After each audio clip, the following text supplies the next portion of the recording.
Get a banana, cut it in half, so it's about that size, and then we want to cut it down the middle. Now you want to get some sort of skewer and just stick it around the middle. Stick that in, so it's like that. And you want to put these in the freezer for at least 3 hours. So however many of these you want to make, maybe 6, 8, 3, whatever, chuck them in the freezer. Now those are done. They're frozen. Now get a tall container, one that's going to be at least the height of the bananas.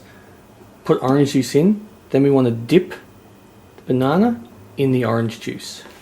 And get some desiccated coconut and just dip that in it. Now just get a couple of mini chocolate chips. It's for the eyes.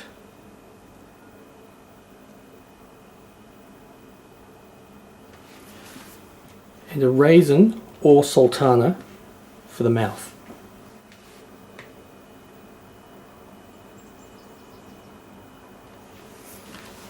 And there you have it. Just do as many of those as you wish.